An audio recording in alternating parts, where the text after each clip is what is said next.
In this video, we want to just briefly talk about all of the different elements and things that you're going to see within GetResponse Marketing Automation when you're building your workflows. So we're going to introduce you to the different elements and the ways that you'll utilize them in the workspace when creating your workflows. And now, just as a quick disclaimer, you might be noticing these green dots as I am going through the video today. That's simply because I'm going through this interactive tutorial that we have available for GetResponse Marketing Automation within your workflow creator. And so it's basically a way that you could go through and be able to build a workflow that's guided, so you could kind of see for yourself a way that you could build an example workflow with the elements you have available. But maybe if you don't want to go through that video yourself, or that tutorial yourself, you could actually just have a look at this video and get an introduction to all of the different elements you have available, all of the different filters, actions, and conditions that you're going to use when creating your workflows. And so you can see here, whenever we've got our workflow creator opened up, you're going to want to, of course, give the workflow a name so you can reference it later. And then you're going to be able to see these different conditions that are available whenever someone is actually going to begin your workflow. So there's these basic ones available, like, for example, subscribes. So a condition of when someone subscribes, we're going to then do this. There's a tag and scoring section for conditions, so if someone has a particular score or tag, and then there's these e-commerce conditions as well. But like I said, I'm going to go through this kind of predefined workflow we have, just so you can see an example of a workflow that you could use within your own marketing automation goals. So we're going to click subscribes here, and you can see that the editor opens up for us, and then we can see kind of the ways in general that this workspace is arranged. So this is our general workspace here. We actually build our workflows, and to the right is where we'd be able to actually, edit and add the different elements that we want into our workflow. And again, you can see these things grayed out simply because of the way us going through the interactive tutorial together. But however, we're going to see that we've got this one enabled because we're going to actually utilize the send message action. And so again, this is our workspace where we build our workflow, and then we build it using all the different elements, which are made up of conditions, actions, and filters here at the bottom. So I'm going to simply drag and drop. That's how you're going to do everything here. It's going to drag and drop the send message action into the workspace here. We can see it sets itself in, and then we're going to connect these two dots here so the two elements are connected.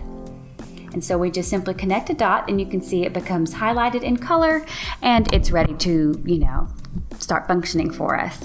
But we still have to utilize the properties for this particular element that we've just moved over. And so you can see we've got all of our elements here in this Elements tab, and then for each element, basically almost every time, you're going to further define its functions and specifics in the Properties tab. And so over here, we want to define more specifically what message we're going to be sending to someone when they subscribed via our form. So I'm going to choose this tutorial message here. And then we can see now that both of the elements here are fully colored, which means they're active. And this could be a workflow, for example. Someone subscribes, send a message. It could be as simple as that. But of course, we do want to extend this workflow just a bit more. So I'm going back to the Elements tab. And now I want to see if anyone has actually opened this particular message. So I'm going to move it over, and you can see it goes into its place. And then yet again, remember we need to connect these two dots so that it is now a part of this workflow I'm creating. So we connect the dots, and then actually want to go ahead and check if someone has actually clicked a link in the message, because we're checking, have they opened, but also have they been clicking? These are two important things for us to start to discern. So I'm going to move over this link clicked condition over here, and I'm connecting it to this yes connector. So what this means is that someone signs up, we're sending them a message, we're checking here if they've opened the message, and if indeed they've opened the message, I want to now check, did they click any of the links? So that's how the path is working. If they opened a message, we want to see if they clicked a link. And so for this link element in particular, we want to define the properties a bit more, and we want to actually specify a link. So we want to specify a specific link. We want to know if they clicked it. And so we have to go through this process to choose our specific link from a specific message, choosing our message, and then finally choosing the link. And so now we can see this one is fully colored as well. It's active and connected because we are now going to check if a specific link was clicked in that message. Now we want to add an additional action over into this workflow, which is going to be the tag action. So we're moving it over here, dragging and dropping, and connecting the tag action to this negative path, or the no. Was this message opened? No. So we're going to give them a tag.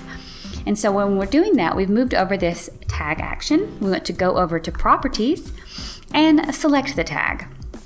And so at this point, you could create a new tag that you haven't created yet, or you can usually be able to choose from ones that you've created. But in this example, we want to show you that you would create a tag. So I'm going to simply call it inactive 7 because I've created several inactive tags for my example, but you could name it what you wanted.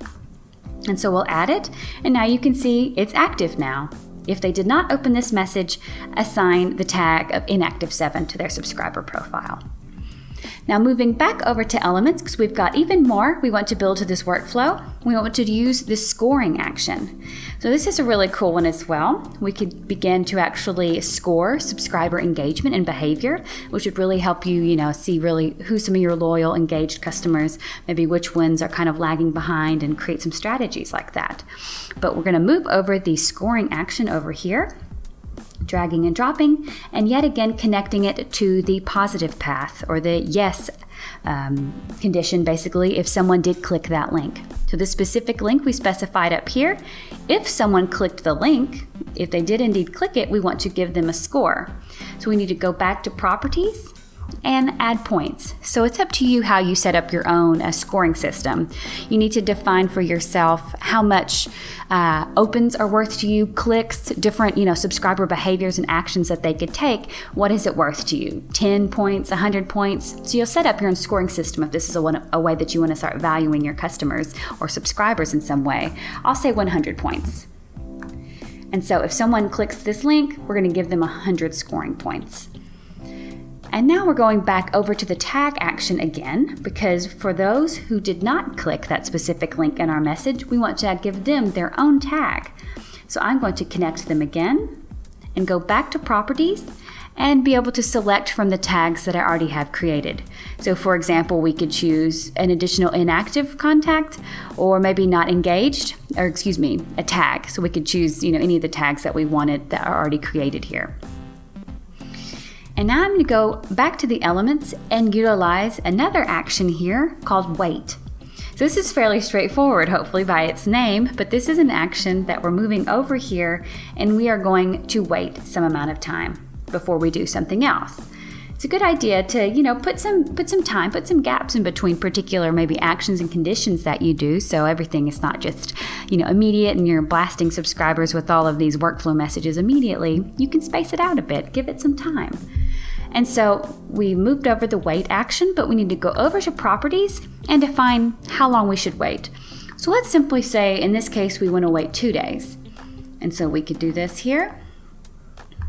So after we've added 100 scoring points to our clickers, we're going to wait 2 days, and then we're going to send them another message. So dragging over the send message action, connecting it to our 2-day wait period, and you can see our workflow, our interactive workflow has ended, but I think you can kind of guess how this is going to go.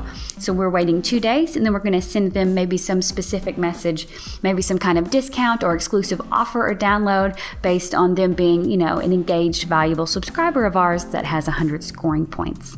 And so you can see now that everything is highlighted and selected, available here, which is of course how it will always be whenever you're actually, not in the interactive tutorial and simply creating your own workflows. So I hope you guys feel a little bit more comfortable with what you're going to find and how you're actually going to work within the workflow editor by utilizing conditions, actions, and filters and building your workflow within this workspace here.